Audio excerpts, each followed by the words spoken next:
কুল্লুম ফি কিতাবিম মুবিন। আল্লাহ তাআলা বলেন সব আমি লিখে রেখেছি, ফয়সালা করে রাখছি। আমি আল্লাহ তাআলা তাকদীরের মধ্যে বন্টন করে দিয়েছি। একটা পিঁপড়া এখান থেকে ওই পর্যন্ত চলে যায়, কিন্তু ওই পর্যন্ত যাওয়ার পরে আরেকজনে মাইরা ফেলে, অথচ এই লোকটার থেকে সে বাইচা গেছিল।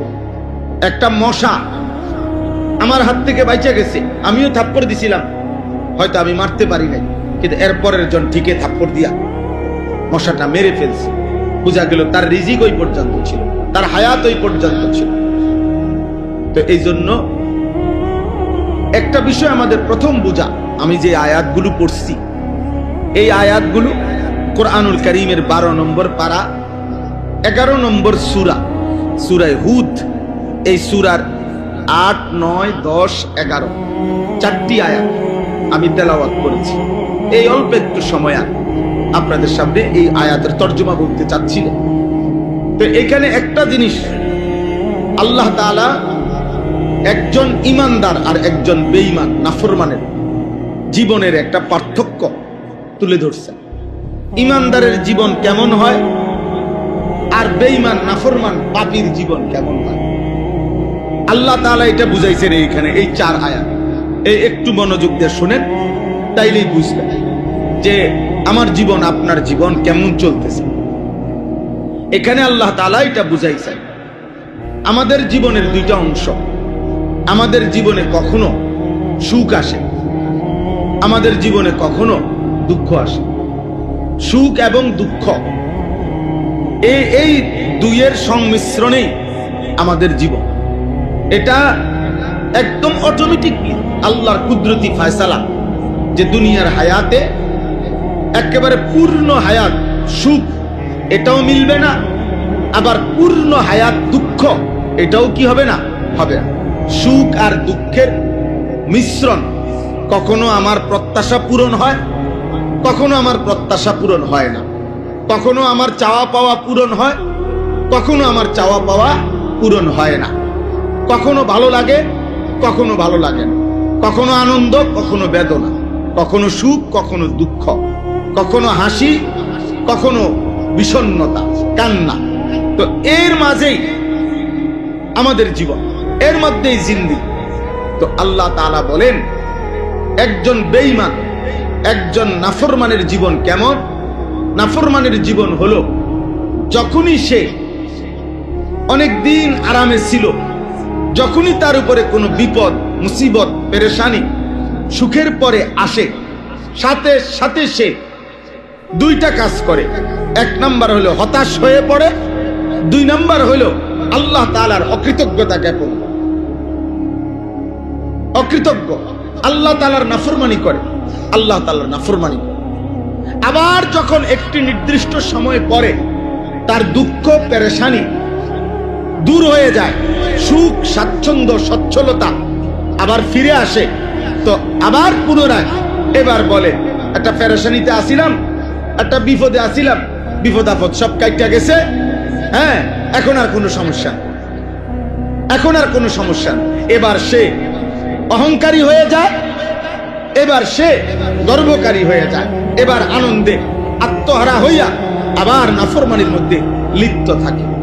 আগের মুসিবতের সময়ও আল্লাহকে স্মরণ করে নাই, এখন সুখের সময়ও আল্লাহকে কি করে নাই, স্মরণ করে নাই। প্রতিবারই ভুলে যায় আল্লাহকে, প্রতিবারই মনে পড়ে না আল্লাহকে। আল্লাহ তাআলা বলেন এর বিপরীতে যেই লোক ঈমানদার, যেই লোক মুমিন, যেই লোক আল্লাহ চিনে, আখিরাত চিনে, যেই লোক, তো আল্লাহ তাআলা বলেন তার উভয় অবস্থাতে সে সবর করে। তার জীবন হলো যখনই আমার বিপদ কিংবা দুঃখ আসবে, ঈমানদার মাত্রই সে সবর করে, সে বিশ্বাস করে, সে বুঝে যে যেই আল্লাহ আমাকে সুখ দিয়েছেন ওই আল্লাহই আমাকে দুঃখ দিয়েছেন, আবার সেই আল্লাহই আমার এই দুঃখ দূর করে আবার আমার জীবনে কি আনবেন, সুখ আনবেন। অর্থাৎ সে সবর করে, সে সবর করে। দুঃখে সে আল্লাহর উপর থেকে ভরসা হারায় না, সুখে সে আল্লাহ তাআলার অকৃতজ্ঞতা, নাফরমানি আর পাপ অবাধ্যতা করে না, বরং উভয় অবস্থাতে সে সবরের মাধ্যমে, আমলের মাধ্যমে সে তার জীবন পরিচালিত করে। দুঃখেও আল্লাহকে ডাকে, সুখেও আল্লাহকে ডাকে, আনন্দেও আল্লাহকে ডাকে, বেদনাতেও আল্লাহকে ডাকে।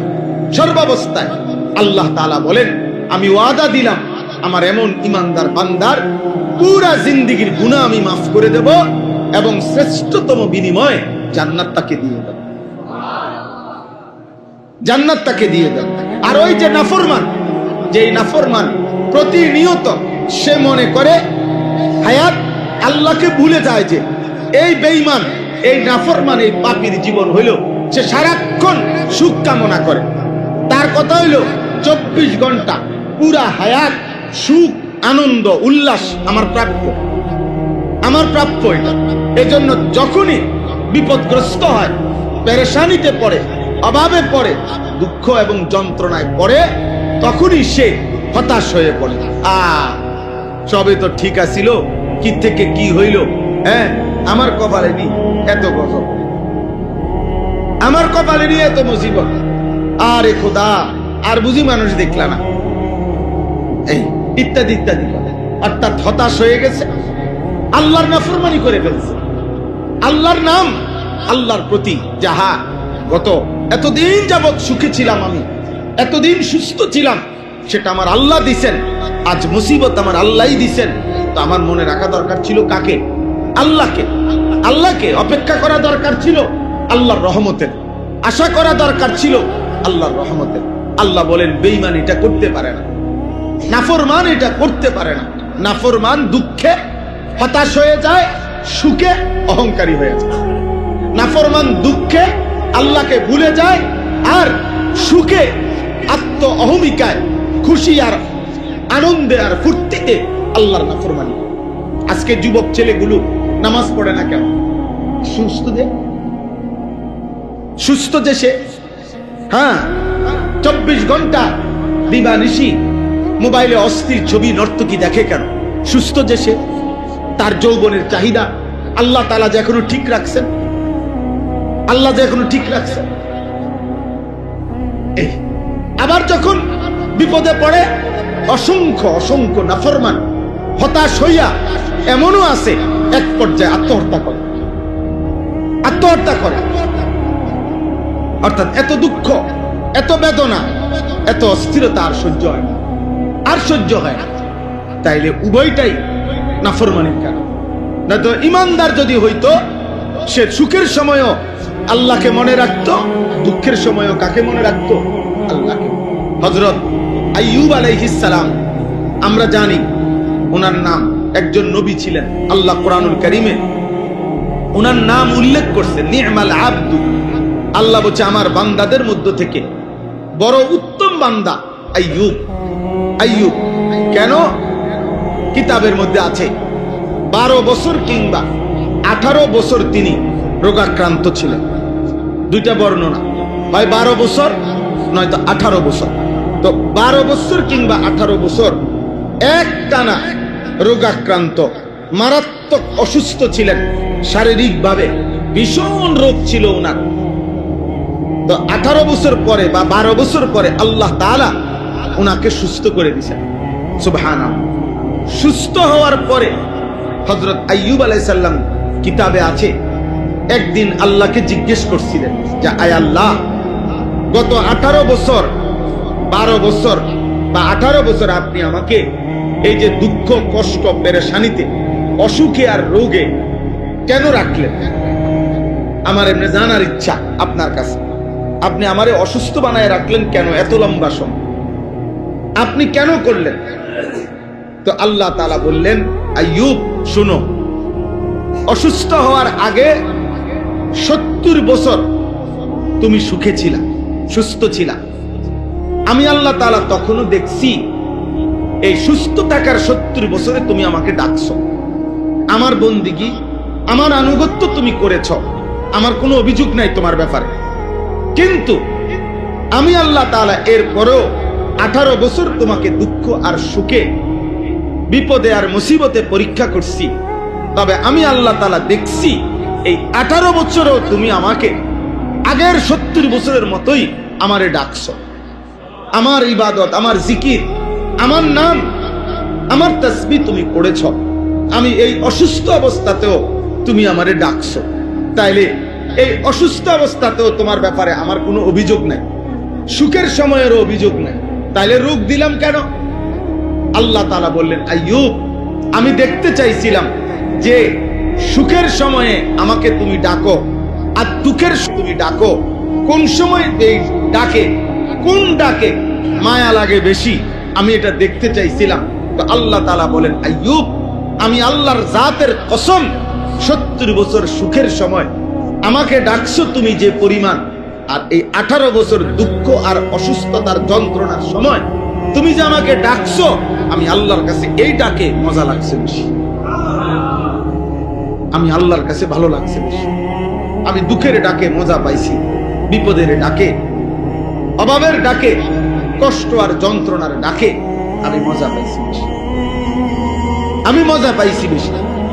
তাইলে এক ইমানদার, এক মুমিন, আল্লাহর প্রতি যার ঈমান আছে, তার জীবনে সে সুখেও আত্মহারা হয় না, দুঃখেও হতাশ হয়, সে দুঃখেও নাফরমানি করে না, সুখেও অহংকার করে না, অহংকার করে না, অহংকার। এজন্য প্রিয় ভাই আমার, বাবা আমার, এই অল্প কয়েকজন মানুষ আপনাদেরকে বলি, আমাকেও বলি, এইখানে আল্লাহ তাআলা শিখাইছেন এটা, ওয়ালা ইন আখারনা আনহুমুল আযাবা ইলা উম্মাতিন মাদুদা লা ইয়াকুলুন্না মা ইয়াহবিসু। আল্লাহ তাআলা বলেন, নাফরমান, বেঈমান, পাপী, আমি আল্লাহ যদি ইচ্ছা করে, দয়া করে তাদের উপরে আযাব, মুসিবত, বিপদ যদি একটু সময় লম্বা করি, মানে না দেই, মনে করেন অহংকার করতেছে, গুনাহ করতেছে, জুলুম করতেছে, পাপ করতেছে, কিন্তু আজকে 10 বছর হয়ে গেছে, 30 বছর হয়ে গেছে, 20 বছর হয়ে গেছে, 50 বছর হয়ে গেছে, কোনো বিপদ নাই, কোনো বিপদ নাই, কোনো অসুবিধাও নাই, কিন্তু গুনাহ করছে পুরাতন। আল্লাহ বলেন, যদি আমি ইচ্ছা করে কোন মানুষের উপরে, কোন জাতির উপরে আমার আযাব দীর্ঘায়িত করি, মানে দিচ্ছি না, অনেক দিন ধরে লম্বা করে রাখি, তো আল্লাহ তাআলা বলেন, লা ইয়াকুলুন্না মা ইয়াহবিসু। বেঈমান, নাফরমানরা তখন ঈমানদারদেরকে, নবীদেরকে বিদ্রুপ করে, যে কই কই, বলে না, নাফরমানি করলে, চুরি করলে, ডাকাতি করলে, জিনা করলে, ব্যভিচার করলে, নামাজ না পড়লে, বলে না আযাব আসবে, ও আযাব কো মা ইয়াহবিসু, কিসে আযাব আটকাইয়া রাখলো? এই মিয়া, তাফসীরের মধ্যে আছে আবু তালেব, আরে আবু লাহাব, আবু লাহাব যখন, আল্লাহ তাআলা কোরআনুল কারীমের মধ্যে বলছে, আবু লাহাব তাব্বাত ইয়াদা আবি লাহাব, তোর হাত ধ্বংস হয়ে গেল এবং তুমি নিজেও ধ্বংস হয়ে গেলা। এরপরে আবু লাহাব চূড়ান্ত, এটা তো আল্লাহ বলে রাখছে, কিন্তু আল্লাহ তাআলা যেদিন তাকে চূড়ান্ত আযাব দিছে, ওই আযাবের আগ পর্যন্ত এই বেঈমান প্রত্যেক দিন সকালবেলা ঘুম থেকে উঠেই নবীজির সাহাবাদের কাছে যাইতো, সাহাবাদের কাছে গিয়েই বলতে, এই আবু বকর, ওমর, এদিকে, এই দেখো, এই দেখো, কই কোনো অসুবিধা আছে নি? দেখো, বুঝেন নাই? এই তোমাকে আল্লাহ না কইলো আমারে কি আজ বলে খাইয়া লেবো, ধ্বংস করে লেবো, কই কি আমার আদি সব ঠিক মতো আছে? এই অহংকার। আল্লাহ তাআলা বলেন, নাফরমান এমন হয় যে আমি যদি আযাবটাকে একটু দেরি করছি, দিচ্ছি না ইচ্ছা করে, তো তারা বলে মা ইয়াহবিসু, আল্লাহর আযাব কিসে আটকায় রাখলো? কই আল্লাহ, কই আযাব, কই আযাব আসে না কেন? এখানে এই সূরার মধ্যে আছে, প্রত্যেক যত জাতিকে, আশ্চর্য হবেন, প্রত্যেক জাতি, নাফরমান পাপী ব্যক্তি জাতিকে আযাবের আগে ওই ব্যক্তি, ওই জাতি বারবার নবীদের কাছে বলতো, ফাতিনা বিমা তাইদুনা ইন কুনতা মিনাস সাদিকিন। হে নবী হুদ, লূত, শুআয়ব, সালেহ, এরকম নবীদের নাম বলতো, তুমি যে বলছো আমাদের উপরে আল্লাহর আযাব আসবে, যদি তোমার কথা সত্য হয়ে থাকে তো আনো আযাব, ফাতিনা, আযাব নিয়ে আসো। কই আযাব করবে, আযাব। এই প্রত্যেক জালেম, প্রত্যেক পাপী ধ্বংস হওয়ার আগে এই পরিমাণ অহংকার করে, অহংকারের সময় সে মনে করে তার জীবনে আর সুখ আর দুঃখ আসবে না, তার জীবনে আর মুসিবত আসবে না, তার উপরে কোনো মুসিবত আসবে না, তার উপরে কোনো আযাব আসবে না, সে মনে করে, সে অহংকার করে। আল্লাহ তাআলা বলেন আলা ইয়াউমা ইয়াতিহিম, হে নবী বলে দেন, হে নাফরমান, যেদিন সত্য সত্য আল্লাহর আযাব এসেই যাবে, লাইসা মাসরুফান আনহুম, সেদিন এই পৃথিবীর কারো আর ক্ষমতা থাকবে না সেই আযাবকে প্রতিহত, সেই আযাবকে আর প্রতিহত করার ক্ষমতা থাকবে না।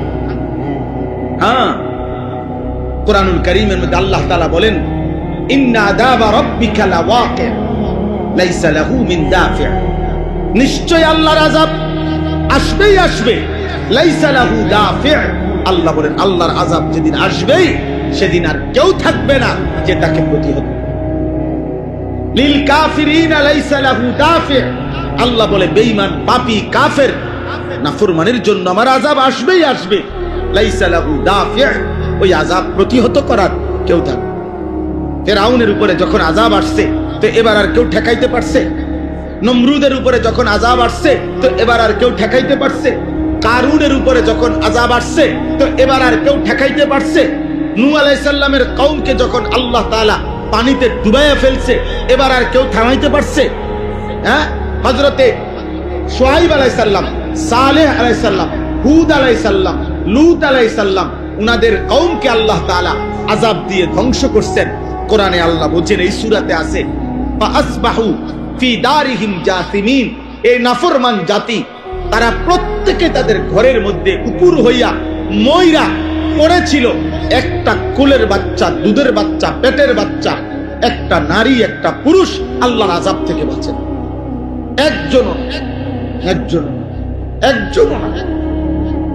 একজন এখানে আছে। আল্লাহ তাআলা বলছেন ফাকাতানা দাবিরাল্লাযিনা কাযযাবু, আমি আল্লাহ তাআলা বেঈমানের, মিথ্যাবাদীর, নাফরমানের গোড়া সুদ্ধা, লেজ সুদ্ধা, বংশ সুদ্ধা কাইটা দিলাম। অর্থাৎ বিষয়টা হইল আমার দাদা, আমার দাদার বাপ, আমার বাপের দাদা, একটা বংশের সিরিয়াল আছে, কিন্তু অবাধ্য জাতির আর কোনো বংশধর নাই। আছে কোন? ফেরাউনের কোন বংশধর আছে? নমরুদের কোন বংশধর আছে? কারুনের কোন বংশধর আছে? বলে আবু জেহেলের বংশধর আছে? নাই।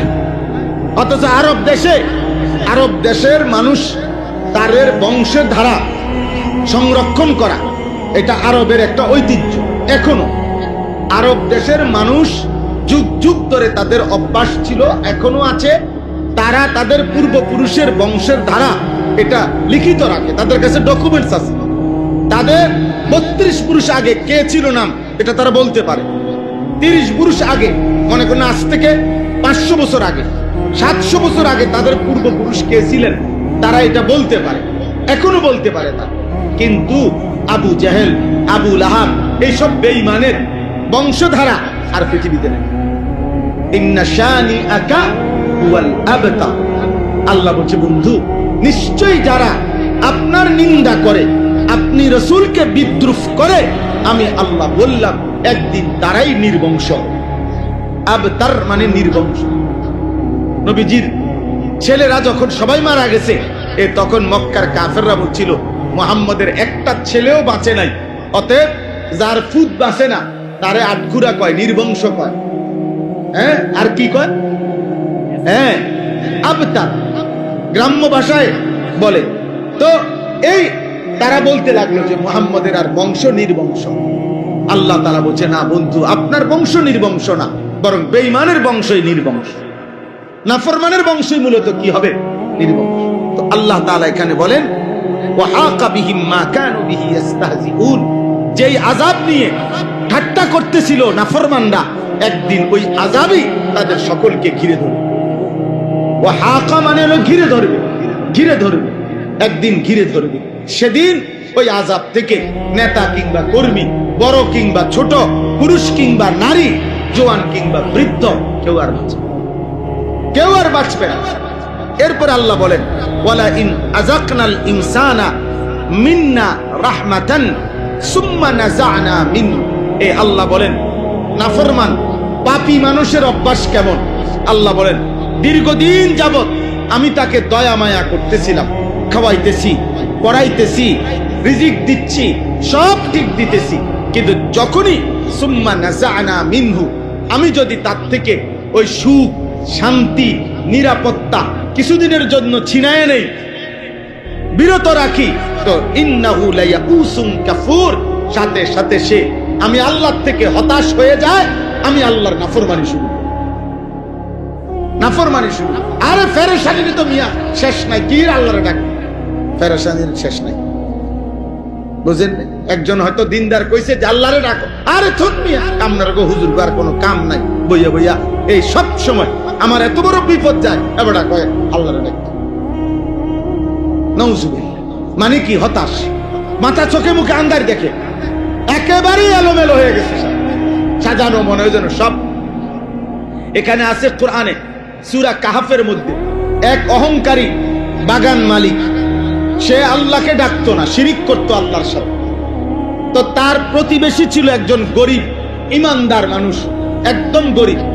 তো এই গরিব লোকটাকে প্রত্যেক দিন এই অহংকারী বাগান মালিকটা বিকালে সন্ধ্যায় বিদ্রুপ করতো, বুজুর্গ কি খবর, খুব তো আল্লাহরে ডাকো, হ্যাঁ তুমি যাকে বুজুর্গির ভাবলো ইমানদার, কই এ ফইরা তো রইলে এমনি, এই অভাবে তো পড়ে রইলা, কিচ্ছু তো নাই, হ্যাঁ প্রতিদিন এভাবে বলতো।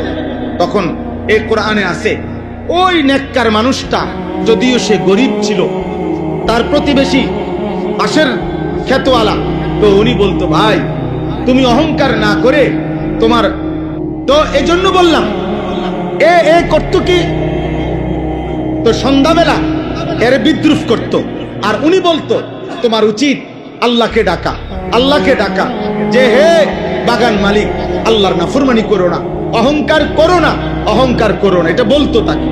তো কোরআনে আছে একদিন এরকম বিদ্রুপ করতে করতে বলে বিদ্রুপ করে সে ঘরে গেছে গা, ওই এই অহংকারী বাগান মালিকটা, নাফরমানটা গিয়া রাত্রিবেলা ঘুমাইছে, ভোরবেলা নিজের বাগানে আবার আসছে, পরের দিন ভোরবেলা।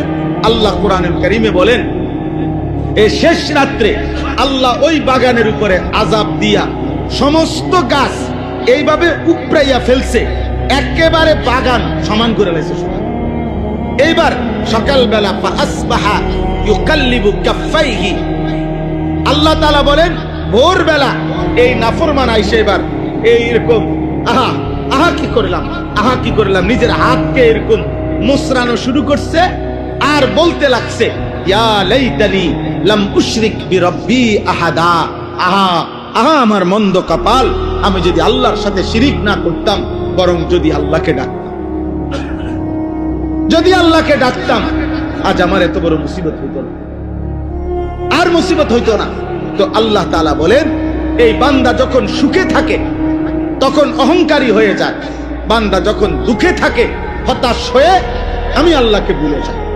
তো আল্লাহ বলেন ওয়ালা ইন আযাকনাহু না'মাআ বা'দা দাররাআ, পুনরায় আমি যখন আবার ওই নাফরমানকেই তার বিপদ আর মুসিবত সরাইয়া আবার নিয়ামত দেই, আবার সুখ, আবার সুস্থতা আমি যখন তাকে দেই, তো লা ইয়াকুলান্না যাহাবাস সাইয়্যাতু আন্নি, এবার মানুষের কাছে সে আবার বলে ভাই একটা পেরেশানিতে ছিলাম, একটা বিপদে ছিলাম, একটা মুসিবতে ছিলাম, এটি সব শেষ হয়েছে, এখন আর কোনো সমস্যা নেই, এখন আর সমস্যা নেই। আমি কয়দিন আগে একজনকে বলছি কি অবস্থা ভাই, হুজুর একটা মিল করে লইছি, বুঝেন নাই, মানে কয়দিন ধরে নি খাইছে, হ্যাঁ কয়দিন ধরে নি খাইয়া এরপরে এখন আবার যারা দৌড়াইছে তারা লগে একটা বাইল করে লইছে, এর যে যা বুঝেন বুঝেন, বুঝেন না কথাটা। হ্যাঁ আমি একজনকে বললাম যে ভাই মাশাআল্লাহ, হ্যাঁ আগে দেখছি আমনে থাকতেন পিছে, উনি থাকতো আগে, অন শুধু লোকটা মানে একটু আগ পিছাইছে আর কি, অন উনি আগে ইনি পিছে, এরকম। অর্থাৎ জালেম আরেক জালেম খুঁজে নেয়, পাপী আরেক পাপীকে কি করে নেয়? তালাশ করে নেয়। অপরের সম্পদ লুণ্ঠনকারী সে আরেক লুণ্ঠনকারীকে কি করে নেয়? তালাশ করে। নাউজুবিল্লাহ, নাউজু। অথচ প্রত্যেক ব্যক্তি একেবারে ক্ষমতার মসনদে যে, অথবা সামান্য দুনিয়ার সাধারণ থেকে সাধারণ মানুষ, প্রত্যেকের এটা বোঝা উচিত, এই রাত্রি অন্ধকার হয়, আবার আলো হয়, আবার আলো, অন্ধকার হয়। তাহলে যে আকাশে আলো ফুটে সেই আকাশে অন্ধকার আসে, যেই নদীতে জোয়ার আসে সেই নদীতে ভাটা আসে, যেই গাছে সবুজ পাতা ফোটে সেই গাছে ফুল আরেক পাতা হলুদ হইয়া ঝরে পড়ে। তাহলে বুঝাই গেল আমার জীবনের সুখ এটাও স্থায়ী না, আমার জীবনের দুঃখ এটাও স্থায়ী না। কাজে সুখের সময়ও আল্লাহকে না ভুলা, দুঃখের সময়ও আল্লাহকে না ভুলা, এটাই হচ্ছে কি ইমানদারের উচিত। এটাই উচিত কি ইমানদার। এবারে নেতা বলেন, কর্মী বলেন, জনগণ বলেন, শাসক বলেন, প্রত্যেকেরই এটা উচিত, প্রত্যেকেরই এটা ইনসাফ, প্রত্যেকেরই এটা ইনসাফ। তো আল্লাহ তাআলা বলেন, লা ইয়াকুলান্না যাহাবা সাইয়্যাতু আন্নী, আমার মুসিবত চলে গেছে, যখনই বিপদ চলে যায় বলে ইন্নাহু লা ফারিহুন ফাখুর, আল্লাহ বলেন নিশ্চয় এবার সে উল্লাসিত হয়। অর্থাৎ যখন একটু সম্পদ আছে, ভোগ বিলাসিতায় মত্ত। বুড়া মিয়া গত 30 বছর ধরে কষ্ট করছে, এখন যখন ফুদ বিদেশ গিয়া টাকা পয়সার একটা মিল হইছে, এখন বাড়িঘর করে বাহ, নাটক দেখে, সিনেমা দেখে, টেলিভিশন দেখে, খেলা দেখে, এখন পুতের বউ বেপর্দা, মেয়ে বেপর্দা, না উনি এখন পয়সার একটা ভাব দেখাইতেছে, এখন উনি বুঝাইতেছে আমার টাকা হইছে, আমার টাকা হইছে। এবার সে আনন্দে উল্লসিত, আর হইল ফখুর, অহংকারী, অহংকারী, অহংকারী। আল্লাহ তাআলা বলেন এই আচরণ বেঈমানের আচরণ। তাহলে দুঃখে আল্লাহকে ভুলে হতাশ হওয়া এটাও বেঈমানের আচরণ, সুখে আল্লাহকে ভুলে অহংকার করা এটাও কার আচরণ? কথা বলেন না, বেঈমানের আচরণ। এবার মুমিনের আচরণ কি? আল্লাহ তাআলা বলেন এই শেষ আয়াত, ইল্লাল্লাযীনা সাবারু, কিন্তু আমার যেই সকল বান্দা সব অবস্থায় সবর করে। সবর করার মূল অর্থ হইল আল্লাহর হুকুমের উপরে টিকে থাকা।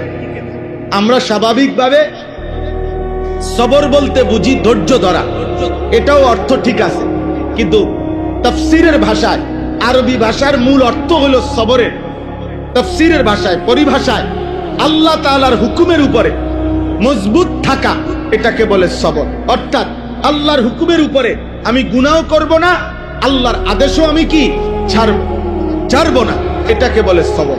তো আল্লাহ বলেন ইল্লাল্লাযীনা সাবারু, দুঃখে কিংবা সুখে উভয় অবস্থাতে যে সবর করে, যে মজবুত হয়ে থাকে, দৃঢ় থাকে, ওয়া আমিলুস সালিহাত, আর জীবন ভর নেক আমল করতে থাকে, উলাইকা লাহুম মাগফিরাতুন ওয়া আজরুন কাবীর, আমি আল্লাহ ওয়াদা দিলাম আমি তাদের জিন্দেগীর গুনাহ মাফ করে দেব এবং মহা বিনিময় জান্নাত দিয়ে দেব।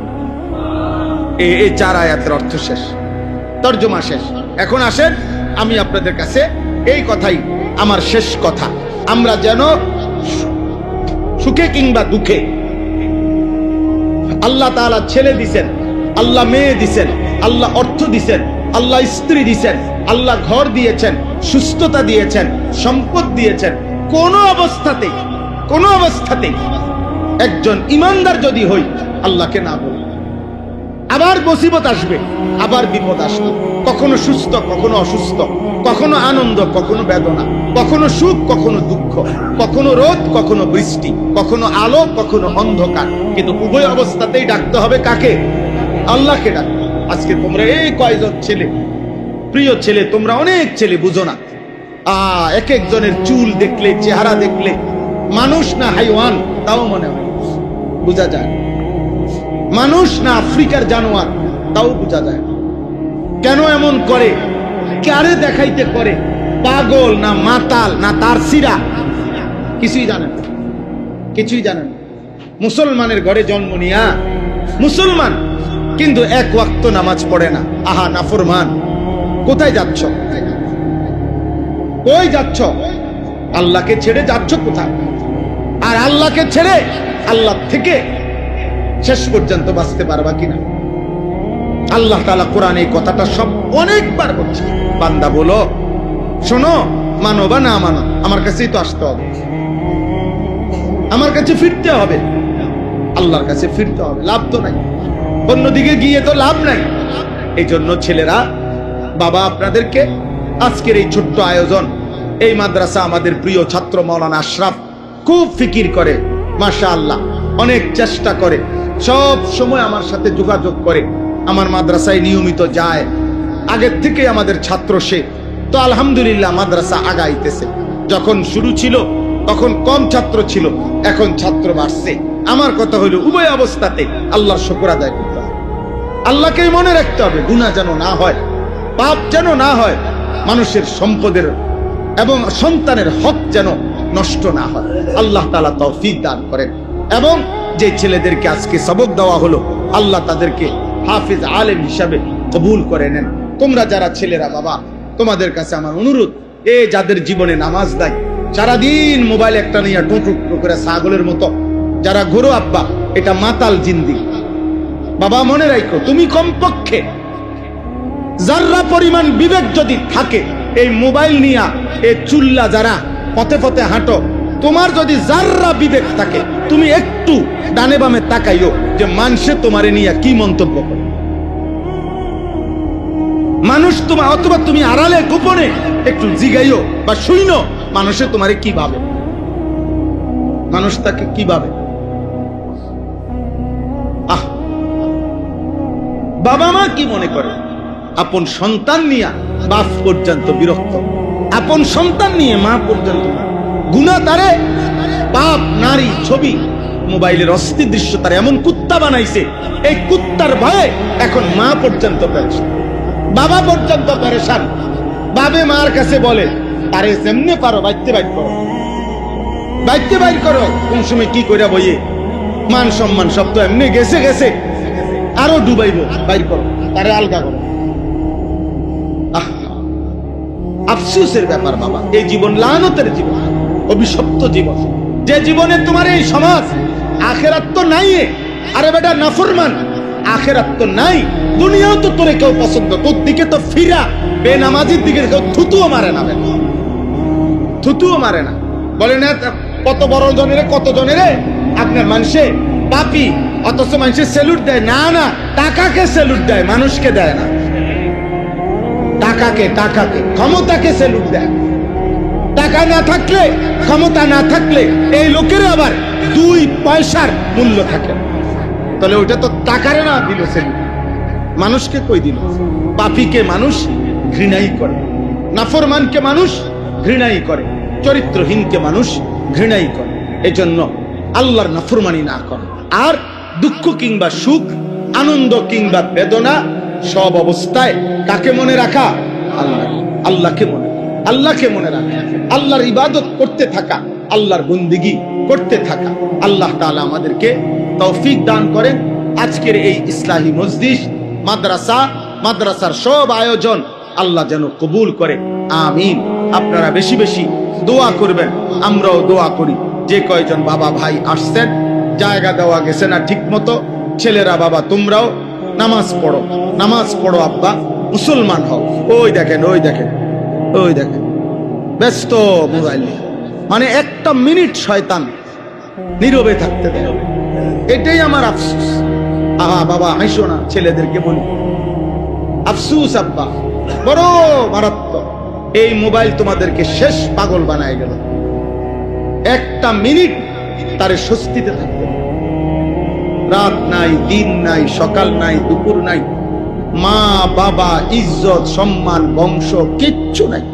ছেলে সারা দিন এই মোবাইলটা লইয়া, এটাই জীবন, রাত দিন বলা, কে মা কে বাবা, কি বংশ, কি ইজ্জত, কি সম্মান, না কিচ্ছু বোঝে।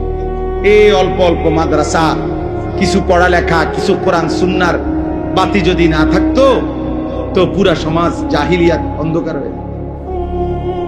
অন্ধকার হয়ে যাইতো আব্বা। আল্লাহর কুদরতে এই জন্য মাদ্রাসার পরিমাণ এত বাড়ছে। আগে এত গলি গলি, কোনায় কোনায় এত মাদ্রাসা ছিল না। আমরাও তো ছোটবেলায় পড়ালেখা করছি। 30 বছর আগে, 20 বছর আগে, 25 বছর আগে আমরাও তো পড়ালেখা করছি। এত প্রতিষ্ঠান ছিল না।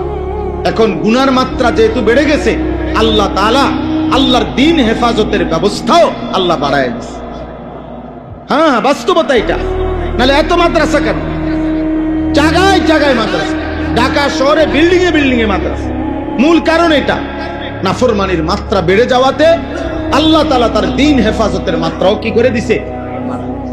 বাড়ায় দিছে, বাড়ায় দিছে। আলহামদুলিল্লাহ, আলহামদুলিল্লাহ। আল্লাহ তাআলা এই মাদ্রাসাকে কবুল করে নেন।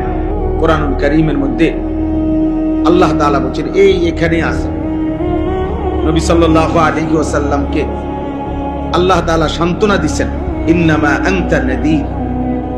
হে নবী, আপনার দায়িত্ব হলো আপনি হচ্ছেন নাযীর। আমি আল্লাহর পক্ষ থেকে আমার বান্দাদেরকে ভয় প্রদর্শনকারী।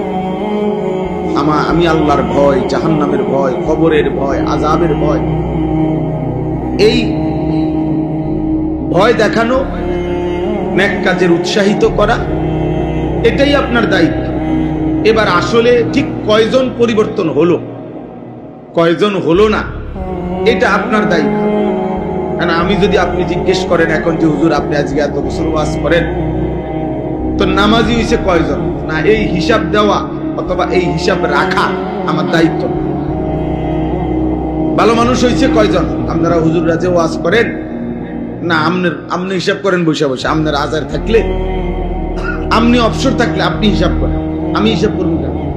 আমার তো এটা হিসাব করতে আল্লাহ আমারে বলে না যে সপ্তাহে যদি 3 জন লোক নামাজি না হয় তাহলে ওয়াজ বন্ধ করে দিবা। মাসে যদি 10 জন লোক নামাজি না হয় তাইলে কি করবা না? ওয়াজ করবা না। এমন বিষয়টা এমন। হাদিসের মধ্যে আছে, কিয়ামতের দিন আল্লাহ তাআলার সামনে প্রত্যেক নবী হাসরের ময়দানে যখন দাঁড়াবে প্রথম, তখন প্রত্যেক নবীর সাথে ওনার ইমানদার উম্মত যারা ইমান আনছে ওই নবীর উপরে, ওনারাও সাথে থাকবে, প্রত্যেকের সাথে। তো নবী সাল্লাল্লাহু আলাইহি ওয়াসাল্লাম বলছেন, এমন নবীও হাসরের ময়দানে আল্লাহর সামনে দাঁড়াবে যেই নবীর সাথে ওনার ইমানদার উম্মত মাত্র 3 জন। কোন নবী দাঁড়াবে ওনার সাথে ওনার ইমানদার উম্মত সির্ফ 2 জন। কোন নবী দাঁড়াবে ওনার সাথে ওনার ইমানদার উম্মত ওয়াহিদ, 1 জন। তো নবীজি বলেন, রিয়াজুস সালিহিন এই কিতাবে আছে, কিয়ামতের দিন এমনও বহু নবী দাঁড়াবে যেই নবীর সাথে তার ইমানদার উম্মত 1 জনও নাই। লাইসা মাআহু আহাদ, কেউ নাই তার সাথে। মানে উনার পুরা জীবন দাওয়াত দেওয়ার পরে, আল্লাহর কথা বলার পরে 1 জনও কি আনে নাই? ঈমান আনে নাই, ঈমান আনে নাই। তাহলে এখন কি মনে হয়, ওই নবী কি ব্যর্থ? ওই নবী কি নবী হিসেবে বাদ? ওই নবী পুরস্কার পাবে না? তাহলে অথচ কি নাই? অনুসারী 1 জন। মৃত্যু পর্যন্ত ওই নবী আল্লাহর উপরে ঈমান আনছে, আল্লাহর হুকুম পালন করছে, ইবাদত করছে, একাই একাই। তাইলে এই জন্য বললাম আমাদের মূল ফিকির এটা। আল্লাহর পথে যারা ডাকে, দাঈ ইলাল্লাহ, মানুষকে যারা আল্লাহর দিকে ডাকে, তাদের মূল ফিকির এটা যে আল্লাহর দিকে আমার ডাকতে হবে।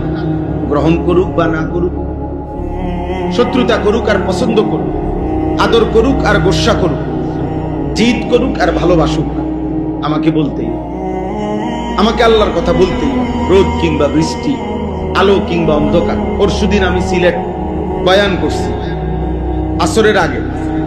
তো যখন আমি বয়ান করতেছি, অজোরে একেবারে মুষলধারে বৃষ্টি হইতেছে বাইরে, মসজিদের বাহিরে পুরা বৃষ্টি, মানে ধুমসে বৃষ্টি হইতেছে।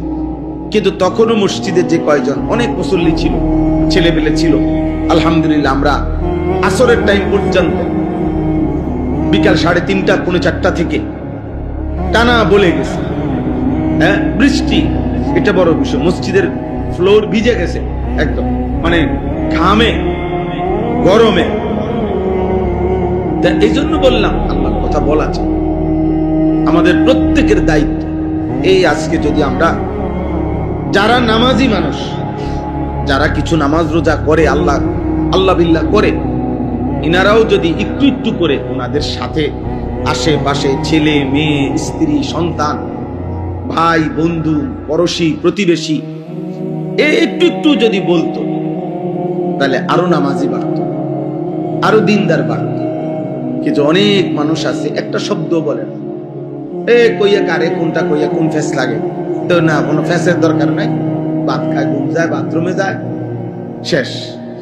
এই কারোর তাহলে আর তো কোনো ফেস নাই, খায় না, আপনি বইয়ে বইয়ে ভাত খাইলেন আর ঘুম গেলেন আর পেশাব পায়খানা করলেন, তো এই শেষ। এটা কি একটা ইমানদারের জীবন? একজন মুমিনের জীবন কি এটা? তাইলে এই সমাজে ইসরাফিলের ফু পর্যন্ত বন্ধ মানুষ থাকবে, অসৎ লোক থাকবে, চরিত্রহীন লোক থাকবে, হারাম নাফরমান পাপী বেনামাজি অসভ্য এরাই বেশি থাকবে। এটা আল্লাহরই ফায়সালা, নাফরমান বেশি থাকবে। আল্লাহ তাআলা কোরআনে বারবার বলছেন ইমানদার আল্লাহর অনুগত কম, ওয়াকালিলুম মিন ইবাদিয়াশ শাকুর। আল্লাহ বলছেন আমার কৃতজ্ঞ বান্দা কম। এজন্য প্রত্যেক ওয়াক্তে নামাজের সময় দেখা যায় ইমানদার নামাজি পরিমাণে মসজিদে কম, নাফরমান পাপী বেশি। একটা বাজারের মসজিদে নামাজের ওয়াক্তে নামাজি যতজন তার চাইতে 10 ডবল বেশি হবে বাজারের দোকান। অথচ এরা মুসলমান, ওরা চিল্লাইতেছে, হই হুল্লুর করতেছে, খাইতেছে, গপ মারতেছে, লম্বা স্লোগান দিতেছে, তামাশা করছে, জোয়ানরাও বয়স্করাও মাঝ বয়সীরাও। আশ্চর্য! কত দোকানদার আছে বাজারে, তার দোকানের পাশেই মসজিদ, কিন্তু 40 বছরও নাফরমান বলতে পারবে না মসজিদের জামাতে নামাজ পড়ে কেন। এক ধরনের জন্তু জানোয়ারের জীবন, এক বেলা উপার্জন করে আরেক বেলা খায়, খালাস মনে করছে এরই নাম জীবন। দিনভর রোজগার, রাতভর উপভোগ। দিনভর পরিশ্রম করে রোজগার করছে, রাতভর এটা ভোগ করছে, শেষ। খাইছে, ঘুমাইছে, টেলিভিশন দেখছে, নাচ গান দেখছে, কতক্ষণ বিড়ি খাইছে, কতক্ষণ গপ মারছে, এরপরে ঘুমাচ্ছে, ঘুমায় গেছে। আবার আগামী দিন আগের মতোই নামাজ বিহীন, শুধু রোজগার। তাহলে এই জীবন জন্তু জানোয়ারের জীবন, হাইওয়ানের জীবন, পশুর জীবন। আল্লাহ বিহীন জীবন পশুর জীবন, সেজদা বিহীন জীবন পশুর জীবন। নাই তো ইমানদার মুমিন সেও দুনিয়া খায়, ভোগ করে, সেও দুনিয়া, আল্লাহ তাআলা তাকেও প্রয়োজন পরিমাণ দুনিয়া আল্লাহ তাআলা প্রত্যেককে দান। ওয়ায়ালামু মুস্তাকাররাহা ওয়া মুস্তাওদাআহা। আল্লাহ বলে বান্দা মৃত্যুর শেষ মুহূর্ত পর্যন্ত এই পৃথিবীতে তোমার পুরা হায়াত, কখন তুমি কোথায় অবস্থান করবা, ঘরে থাকবা কখন, বাজারে থাকবা কখন, বাহিরে থাকবা কখন, আমি আল্লাহ তাআলা তা জানি। এবং শেষ পর্যন্ত কোন মাটিতে কোন জমিনে তোমার মৃত্যু হবে আমি সেটাও জানি। আমি আল্লাহ তাআলা তোমার হায়াতের 24 ঘন্টা পুরা হায়াত, যখন তুমি যেখানেই থাকো আমি ওয়াদা দিলাম আমি সেখানেই তোমার রিজিক পৌঁছাবো, আমার রিজিক পৌঁছাবো। তোমার রিজিক আমি পৌঁছাবো, ঠিক কখন কোনটা আল্লাহ তাআলা বলেন আমি সব জানি, আমি সব জানি। ওয়ায়ালামু মুস্তাকাররাহা ওয়া মুস্তাওদাআহা কুল্লুম ফি কিতাবিম মুবিন।